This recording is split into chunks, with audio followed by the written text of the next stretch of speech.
Vous êtes à la télévision. Oui. Donc ça vous permet aussi de pouvoir à un moment dire... Oui, mais honnêtement, je ne veux pas vous faire de peine, mais j'ai pas besoin de vous pour dire ce que j'ai à dire.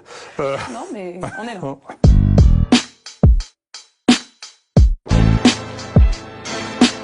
Est-ce que vous n'en avez pas assez de ces polémiques ou... Non, franchement, je m'en fiche.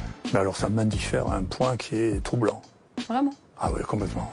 Le défaitisme, c'est-à-dire on peut pas faire les tests et donc on va rien faire, on va dire aux gens vous restez chez vous, on vous teste pas, on vous soigne pas et attendez que ça passe en prenant de Doliprane, pour moi, c'est la même chose que 40. Les médecins, ils ont toujours soigné les malades. Vous pouvez pas dire aux médecins de pas soigner les malades. Enfin, c'est contraire au principe même de la médecine. Les médecines du temps d'Hippocrate, déjà, ils donnaient quelque chose aux gens qui étaient malades. Quand vous êtes malade, vous allez voir un médecin, vous n'allez pas repartir en disant on peut rien faire pour vous, attendez chez vous de voir si vous êtes insuffisant respiratoire. Enfin, c'est pas un acte médical. Le médecin, il doit soigner les malades. C'est son truc. Et si vous vouliez convaincre, pourquoi n'avoir pas fait cette étude en parallèle avec un groupe témoin? Non mais écoutez, on a encore une fois, vous trompez, c'est-à-dire que vous écoutez trop la télévision. Certains parlent d'une seconde vague.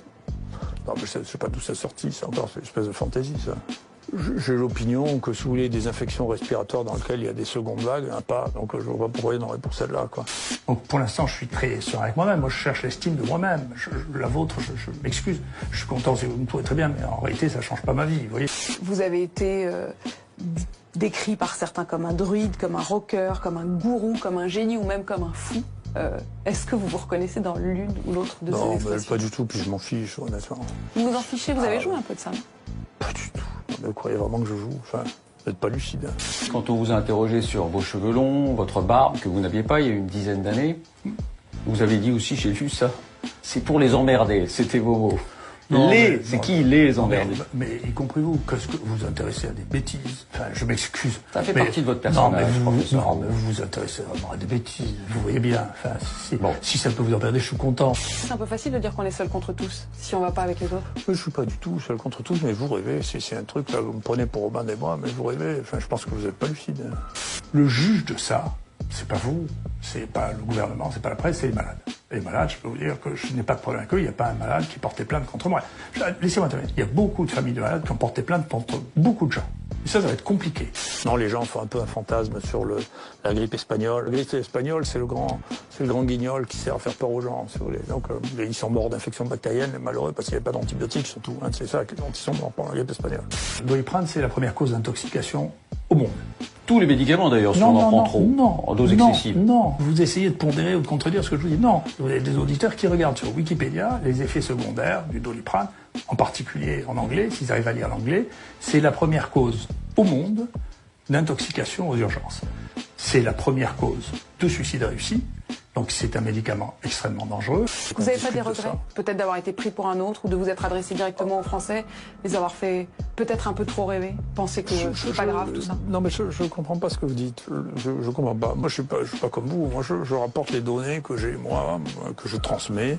Moi mon monde, si vous voulez, ne se limite pas ni au périphérique parisien, ni même à l'Hexagone.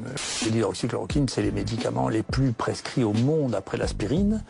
Il s'est vendu en 2019 36 millions de comprimés de Plaquenil sans que personne n'y trouve rien à dire. Et là, on fait une communication tous les jours en disant que c'est un poison mortel, mais il n'y a pas un médecin praticien qui pense ça. Les financements annexes de la recherche médicale deviennent trop puissants. Et y compris les méthodes d'analyse sont des méthodes qui sont guidées honnêtement par le désir de continuer à vendre des médicaments dont on n'est pas sûr qu'on ait réellement besoin pour augmenter notre espérance de vie. Il y a aussi une réflexion à avoir sur la durée des brevets. Si les brevets ne durent que 20 ans, il faut trouver une nouvelle molécule pour faire de l'argent.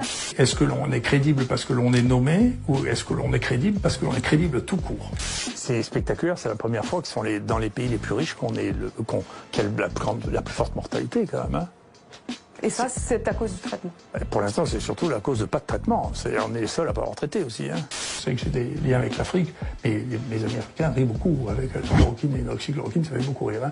Quand on vous dit qu'un truc est un poison mortel qui tue et que vous avez une série là qui est online, hein, dans laquelle les gens ont étudié 900 000 personnes traité par l'hydroxychloroquine. Aux mêmes doses que celles que Aux vous mêmes avez doses. Et qu'il ne voit aucun accident cardiaque sur 900 000 personnes. Donc je sais plus ce que c'est la sécurité. Si ça, c'est pas sûr, alors on sait plus ce que c'est. Donc tout ça n'est pas raisonnable.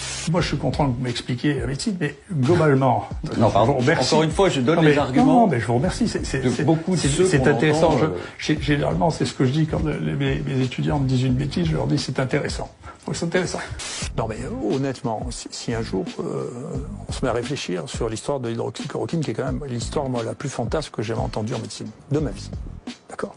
C'est-à-dire un médicament qui existe depuis 80 ans, qui a été prescrit peut-être à un tiers de la population du monde, qui en France est vendu à 36 millions de pilules par an, et d'un coup il y a toutes les autorités qui commencent à dire que c'est un truc épouvantable, criminel, qu'on va mourir tous d'arythmie cardiaque parce qu'on prend ce truc. C'est le truc le plus fantasque que j'ai jamais vu. C'est inouï. Inouï. C'est incroyable. C'est une insulte d'ailleurs de penser que je pourrais faire la politique, parce que ça veut dire que je fais pas bien mon métier. Donc, non, ça pourrait être un prolongement.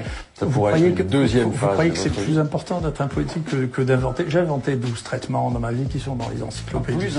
Votre look, on a beaucoup parlé de votre look de rocker. Ça n'a rien à voir?